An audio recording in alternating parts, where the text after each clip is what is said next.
Hello everyone, welcome to Economics Window by Garima Singh. And today we'll start with the very first chapter of Indian Economy of class 12. Hello everyone, I am Garima Singh, your economics teacher, and today we are going to start our very first chapter of Indian Economy. So basically we have two major books regarding our economics in class 12. One is Indian Economy and other is Macroeconomics. So we'll be doing the Indian Economy part first. So today we'll discuss about the very first chapter of Indian economy, which is all about Indian economy on the eve of independence. So let's see what are we going to study today in this video, and then we'll come back again to the title of the chapter and let's decode each of the words before we further proceed into this chapter. So the to-do list for this video is, first we'll be decoding the title, then we'll be studying the colonial exploitation on the eve of independence, and after that we will be discussing about the features of the Indian economy on the eve of independence. So let me just again repeat the topics. आज हम बात करेंगे कि जो हमारी Indian economy है on the eve of independence, when we just got the independence, उससे पहले वाले टाइम में how was our Indian economy, क्या सिचुएशन थी, हर सेक्टर के बारे में हम बात करेंगे और कौन सा सेक्टर कैसा था. ओके, आज की वीडियो में basically firstly will decode the title decode करना क्यों ज़रूरी है, ये इसलिए है ताकि you get an idea what all we are going to do in this chapter. Along with that, there are several terms which are repetitively used in the chapter, so that you are clear with those terms. Okay. So हम सबसे पहले बात करेंगे colonial exploitation. Ewe of independence, तब तक हमें independence नहीं मिली थी, उससे पहले कैसे कॉलोनियल एक्सप्लॉइटेशन होती थी इंडिया के अंदर, एंड इंडियन इकोनॉमी के मेजर फीचर्स क्या थे. फीचर्स मतलब कैरेक्टरिस्टिक्स क्या थी, right. So decoding the title of our chapter which is all about Indian economy on the eve of independence. Okay, so title के अंदर साफ पता चल रहा है हम कहाँ की बात करेंगे, our Indian economy, our nation's economy. और टाइम पीरियड क्या है, when we didn't get our independence, तब तक हमें हमारी इंडिपेंडेंस नहीं मिली थी, उस टाइम की बात करेंगे. Okay, so there are some of the basic terms which are again and again used in this chapter. The number one term here is the colonial rule. Colonial rule से आप क्या समझते हो? It is a kind of a system in which two countries are working together, under which one is the ruler and other is being a colony. मतलब दो country के बीच का system है ये, जिसके अंदर एक कंट्री जो है वो रूल करेगी और दूसरी as a colony of that nation will be working under the ruler country. Okay, suppose जैसे कि हमारे नेशन में ब्रिटिशर्स आए थे, राइट. उन्होंने आके कितने साल तक रूल किया है, यहाँ किया है ना, फॉर मोर देन 100 years. तो Britishers here in India were the ruler nation. Okay, and India was their colony, क्योंकि हम उनके अंडर काम कर रहे थे, उनके कहने पे काम कर रहे थे, उनकी पॉलिसीज पे काम कर रहे थे. ओके, सो कॉलोनियल रूल क्या है? It is a system in which there are two countries and one is the ruler and other is being the colony of the ruler nation, and the economic policy of the colony is decided by the ruler nation. जो rule कर रहा है वो ही वहाँ के economic policies decide करेगा. Economic policies का मतलब क्या है, क्या चीज़ वहाँ मैन्युफैक्चर करेंगे, क्या चीज़ प्रोड्यूस की जाएगी, क्या चीज़ इम्पोर्ट होगी, क्या चीज़ एक्सपोर्ट होगी, वेरियस अदर थिंग्स, कैसे मनी जनरेट होगा इकोनॉमी में. So this is all about the economic policy of a place. So colonial rule के अंदर the ruler nation decides the economic policy of the colony. So after colonial rule, we have another important term used in this chapter, which is the stagnant economy. Economy से तो आप समझते हो economy क्या है? A place where all the economic activities are happening. Okay, buying, selling, banking system, currency system, everything is happening at a place which we call our economy. Okay, economy से आपको समझ में आ गया होगा कि हम किसकी बात कर रहे हैं, हमारी इन्वायरमेंट, जहाँ क्या चीज़, कौन सी activities day to day function करते हैं हम, buying, selling, currency related, all of these activities are happening in an area in our surrounding at a place called economy. Right? Now the stagnant economy. Stagnant मतलब रुका हुआ और at a very slow path. Okay, stagnant economy क्या है? It refers to an economy which is stuck or is at a very slow in its path. मतलब एक ऐसे economy जो या तो कहीं रुकी हुई है, वहाँ कोई प्रोग्रेस नहीं हो रही, कोई डेवलपमेंट नहीं हो रही है, या फिर वहाँ डेवलपमेंट हो रही है but that development is at a very slow pace, बहुत धीरे धीरे हो रहा है, वहाँ कुछ खास डिफरेंस हमें दिखाई नहीं दे रहा है. उस इकोनॉमी को we term as stagnant economy. Basic English words है stagnant and economy. So first try and decode the title so that the idea is clear. Your brain has now signaled what all are the things that I am now going to study. Therefore, it becomes very important to understand the title before getting into the paragraphs. Okay, so now let's get on to the content for today, which is all about the colonial exploitation on the eve of independence. So now let's discuss how the colonial exploitation of Indian economy under British rule happened.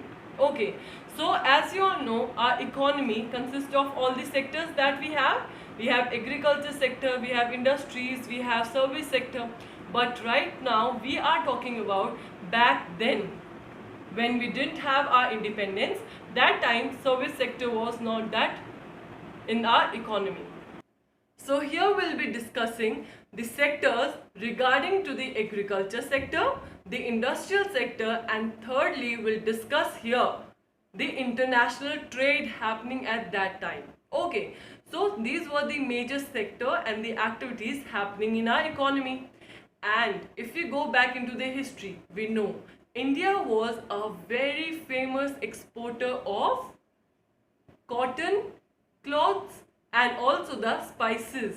Okay, so we were exporting a very good amount of good amount of goods like cotton, spices, the indigo color to the European nation and to the different part of the world. Okay, so here we'll be studying how the British government targeted our economy and the various sector here and exploited these various sectors in order to generate profit for themselves. Okay, so when we talk about all the sectors of economy, we will basically talk about the agriculture sector, the industrial sector, and the international trade. When we talk about international trade, here I mean what were the goods that we were exporting to the other parts of the country. Export मतलब हम sell out करेंगे हमारी goods. Export मतलब हम बाहर भेजेंगे. Import मतलब हम जब खरीदेंगे. What all things were there that we were importing from other parts of the world to our own nation, which is India. Okay, so basically trade is all about selling and buying good, and international means we will relate our nation to the different part of the world. Therefore, when we talk about economy, basically these are the three sectors that we will deal with and will understand how did the exploitation happen here by the British government. So we'll be going according to your book and the title given in your chapter. Okay, so we have the colonial exploitation of Indian economy under the British rule. So here first we'll discuss the agriculture sector. Now talking about the agriculture sector, as we all know, agriculture sector क्या है? It is related to the farming and the horticulture and the related activities, right? इस agriculture को हम और क्या बोलते हैं? It is also known as the primary sector. Primary क्यों? Because agriculture provide raw materials to other sectors. Industries को service sector में रॉ मटेरियल्स कहाँ से जाते हैं? एग्रीकल्चर सेक्टर से. एग्रीकल्चर सेक्टर के अंदर क्या आता है? All the farming activities, the forest, the horticulture activities, the fisheries etcetera, all are included here in this sector, which is called the agriculture sector. And as we all know, India it was basically a agriculturist economy. Okay, and agriculture sector has played a really very important role in our economy. Now we'll see how the British government exploited this sector. तो जब हम agriculture sector की बात करेंगे तो सबसे पहला system आएगा which was the zamindari system of land revenue. So land revenue क्या है? जैसे जो पीजेंट्स है, जो फार्मर्स है, उनके पास अपनी लैंड है. ओके, सो उन लैंड से वो ब्रिटिशर गवर्नमेंट जो थे, ब्रिटिशर्स जो थे, they use to generate income out of that land. वो लैंड किसकी है? फार्मर्स की है. लेकिन रेंट कौन दे रहा है? फार्मर्स ही दे रहे हैं. So you can figure it out how clever their policies were and at what level they must have exploited our agriculture sector. भाई हमारी खुद की ज़मीन है और हम फिर भी रेंट दे रहे हैं उनको. Okay, so what they did, they introduced a ज़मींदारी system. ज़मींदार मतलब it was a kind of a middleman acting between the farmers and the British government. Okay, यहाँ ब्रिटिशर्स क्या करते थे? जो ज़मींदार थे उनको अपॉइंट कर देते थे और बोलते थे it's your duty to go and collect the rent from the people. उन्होंने जमींदार को क्यों ड्यूटी लगाई थी? Because the zamindar belong to our local areas. Okay, and he was very much familiar with the language so that he can easily connect to the people and can take out the revenue from them. Okay, could take out the rent from the people. Therefore, they used to appoint the zamindars as the middlemen. तो zamindars की क्या duty रहती थी? The zamindars were supposed to go to each farmer and collect the rent as per their land, and the zamindars here were free to extract the maximum amount of money, the amount they want to generate. कोई limit नहीं थी भाई तुम्हें इतना ही rent charge करना है, maximum तुम कितना निकाल सकते हो उन लोगों से. You were free to extract the money. And here we are talking about the zamindars. Therefore the zamindars were declared as the owner of the soil. Actual वो कोई काम नहीं करते थे, काम सारा फार्मर कर रहे हैं, लैंड के ऊपर कल्टीवेशन कर रहे हैं, दिन रात मेहनत कर रहे हैं. But who is coming and taking away the profit from the land? The zamindars who were declared as the owner of the soil. Okay, and here they were to pay a fixed amount to the government by the way of land revenue. अब आप सोच रहे होंगे तो British government को क्या फ़ायदा है? ब्रिटिशर्स को ये फ़ायदा था कि जब वो आके वो रेंट जब उनको सबमिट करते थे उसका कुछ पार्ट ब्रिटिश गवर्नमेंट को देते थे और बचा हुआ part the zamindars used to keep it with themselves, उन अपने पास रख लेते थे. कि सरकार की साइड से द अमाउंट वाज फिक्स, भी मंथली आपको आके इतना रेंट पे करना है. And the zamindars were free to extract the maximum amount from the farmers. वो मैक्सिमम निकाल के फिक्स अमाउंट जाके गवर्नमेंट को सबमिट कर देते थे और जो ऊपर सरप्लस बचता था they used to keep the surplus with themselves. Okay, so this was all about the zamindari system of land revenue. We thinking now who were the actual cultivators or the farmers working on the land and what was their condition, right? So the actual cultivators were the tillers of the soil. Tillers means जो उस पे actual cultivation carry out करते थे, जो दिन रात मेहनत करते थे. Okay, the tillers used to work day and night in order to get a proper harvest out of their land.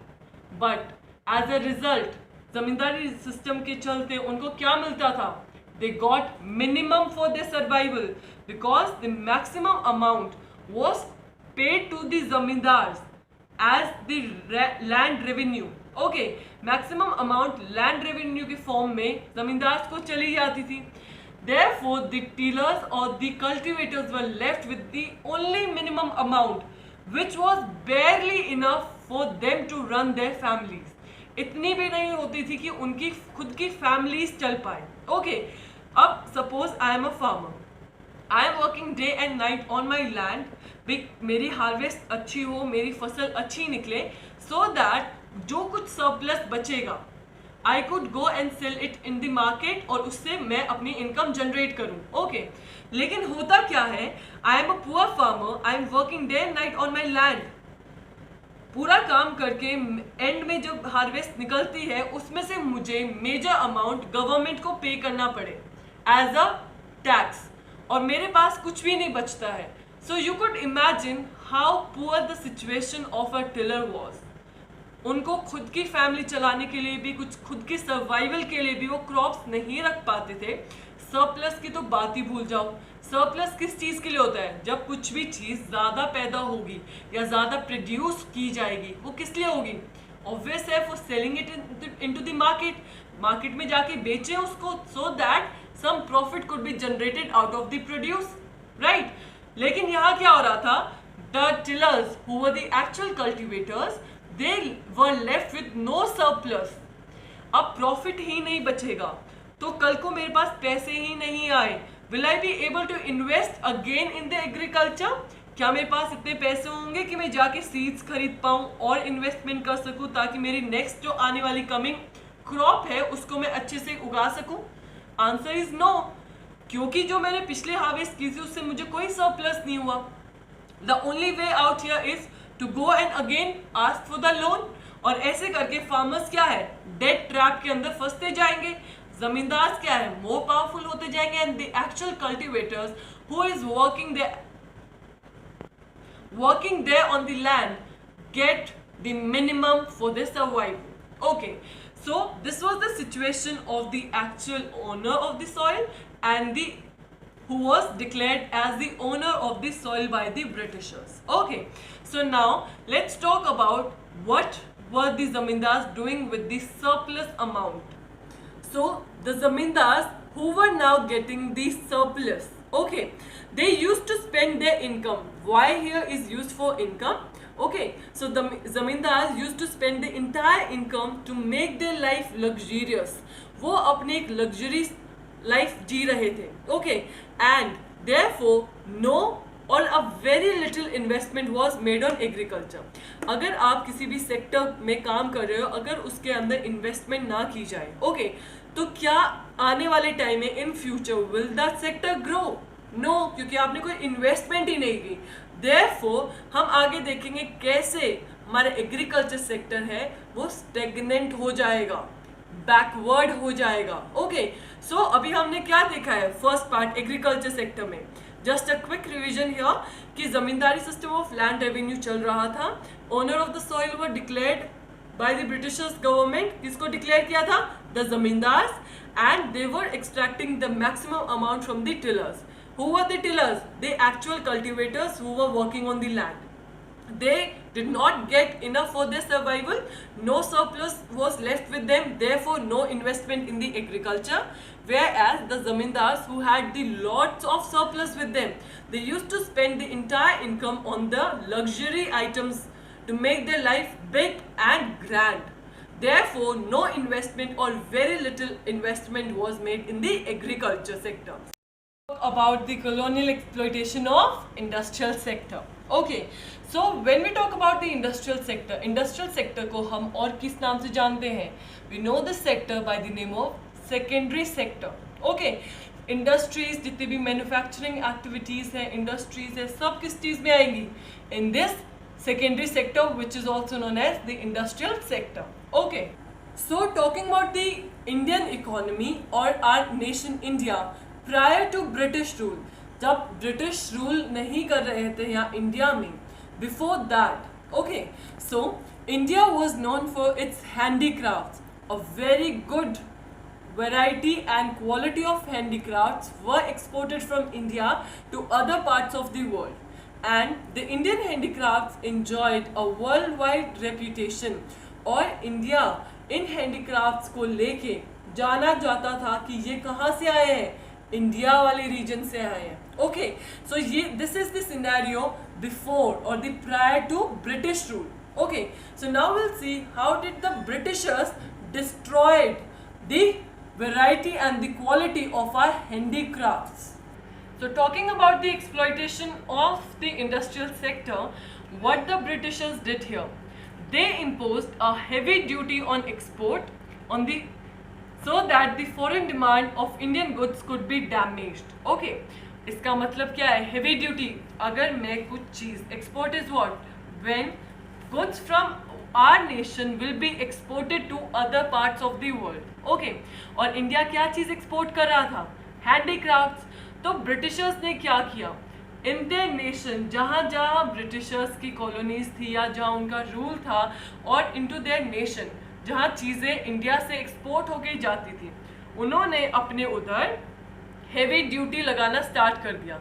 Heavy duty, अगर let's take an example, okay, जैसे आईफोन है, अगर मुझे पता है आईफोन इंडिया के कंपैरेटिवली अगर मुझे बाहर सस्ता मिलता है, ओके, और यहाँ के लोग बहुत ज़्यादा आईफोन इंपोर्ट करना स्टार्ट कर दें from other part of the world, जो इंडिया के अंदर इस्टेब्लिश्ड है, जो उनका कंपनी, उनका जो एरिया है, वहाँ से लोग नहीं खरीद रहे हैं। सो यहाँ अब इंडियन गवर्नमेंट से वो लोग बोलेंगे कि अब ऐसा कुछ करो, गवर्नमेंट से कुछ रिक्वेस्ट करेंगे कि बाहर से चीज़ें आनी बंद हो जाए, so that we could function well here in our nation.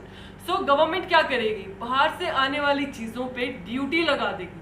अब टैक्स लगा देंगी, duty is what, it's all about the taxes. अब फॉर एग्जाम्पल इंडिया में आईफोन 50,000 का मिल रहा है, लेकिन मैं बाहर से करवाती हूँ, मैं बाहर से लेके आती हूँ, मुझे वहाँ कंपैरेटिवली थोड़ा सस्ता मिलता है, इसको से 35,000 का।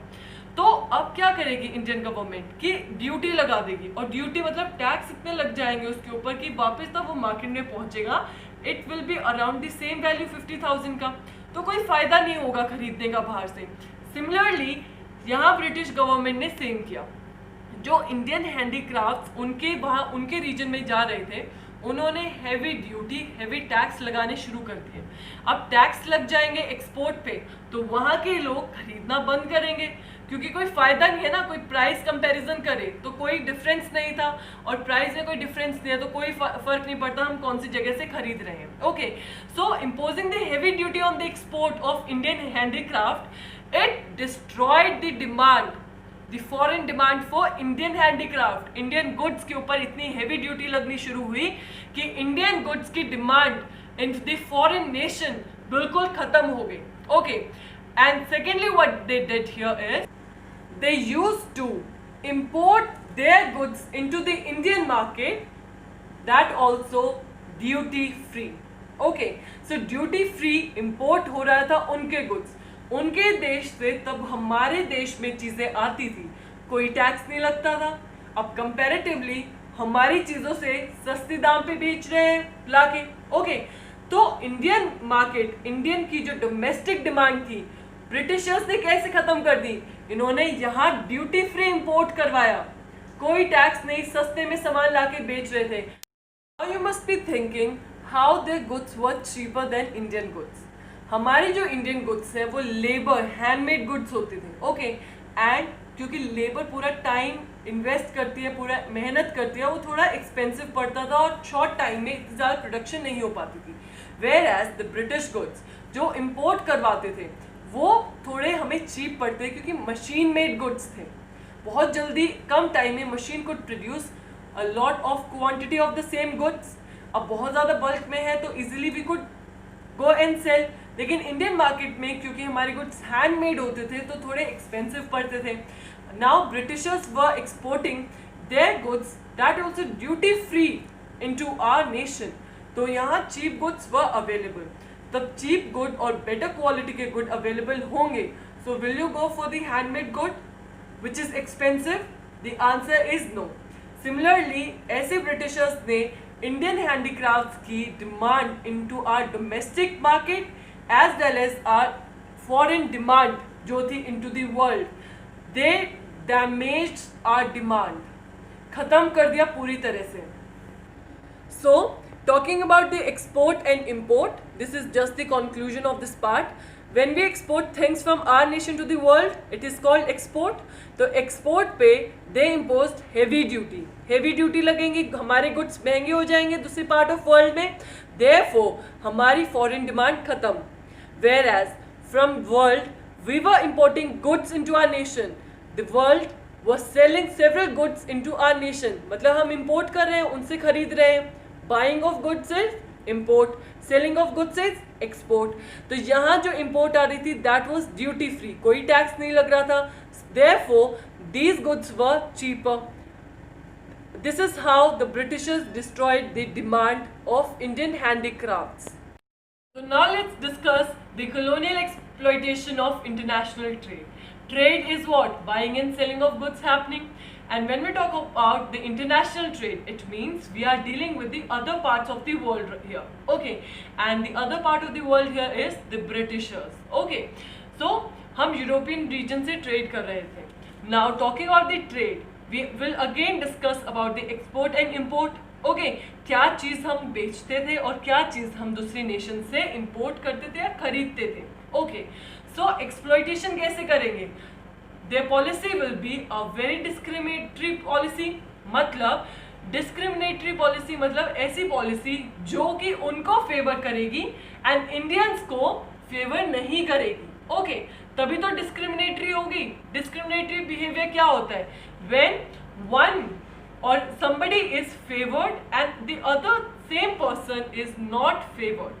Okay, तो उसी को तो हम डिस्क्रिमिनेशन बोलते हैं. तब हम इक्वली ट्रीट नहीं करते. सिमिलरली ब्रिटिशर्स क्या कर रहे थे?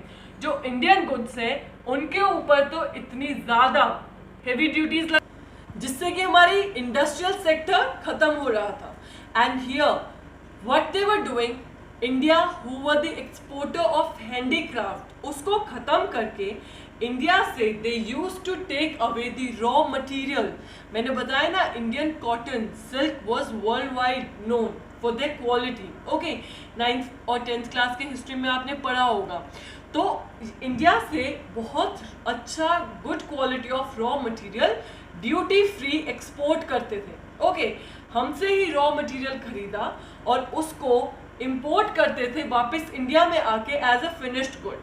सपोज यहाँ से फाइन कॉटन लेके गए, सस्ते में खरीदा, अपने देश जाके दे change the raw cotton into a cotton shirt. वहाँ से फिनिश्ड प्रोडक्ट को लाए और इंडिया लाके बेच दिया वापस एट अ हायर प्राइस. कितने कम दाम में कॉटन खरीदी, वापस आके तुमने एक शर्ट के फॉर्म में उसको बेच रहे हो and you are earning a lot of surplus. So this is what the discriminatory tariff policy. जो उनके मतलब की चीज़ें थी जिनको वो अपने पर्पज से यूटिलाइज कर सकते थे, फॉर एग्जाम्पल रॉ मटीरियल्स, उनको वो ड्यूटी फ्री एक्सपोर्ट करते थे. वेयर एज जो चीज़ें थी जिनसे उनको डेंजर था, जो लगता था आने वाले टाइम में these things will be a big competition for their goods, उनको उन्होंने डिस्ट्रॉय कर दिया, डैमेज कर दिया, like that of our Indian handicrafts. Okay और हमारे ही रॉ मटीरियल से फिनिश्ड गुड्स बना के they use to duty free import those goods to our nation. हमारे यहाँ ला देते थे एट अ लोअर प्राइस, क्योंकि हमारे जो क्या है हैंडमेड गुड्स हैं थोड़े एक्सपेंसिव पड़ते थे और टाइम भी लगता था बनने में. वेयर एज उनके चीप गुड्स हैं, मशीन गुड्स हैं, बल्क में प्रोड्यूस होते थे, बहुत जल्दी हो जाते, फाइन क्वालिटी भी हो जाती थी. देयरफॉर यहाँ लाके एज ए कंपटीशन हमारी मार्केट में लॉन्च किया. तो India from being an exporter of handicraft it became the exporter of raw material to Britain. कहाँ तो हम फिनिश्ड गुड्स एक्सपोर्ट कर रहे थे, अब हम सिर्फ रॉ मटेरियल ही एक्सपोर्ट कर रहे हैं. एंड इम्पोर्टर किस चीज़ का बना? Importer of finished goods from Britain. हम बिल्कुल जो रॉ मटेरियल है वो तो ब्रिटेन को बेच देते थे, ड्यूटी फ्री एक्सपोर्ट करते थे और वहाँ से duty free import of finished goods करते थे. ओके जो फॉर एग्जाम्पल जो भी रॉ मटेरियल है वो कंपैरेटिवली थोड़े कम प्राइस में यहाँ से खरीद के ले जाते, वहाँ से हमारे ही मटेरियल से फिनिश्ड गुड्स बना के वापस हमारी ही मार्केट में लॉन्च करके हमसे इनकम जनरेट करते थे.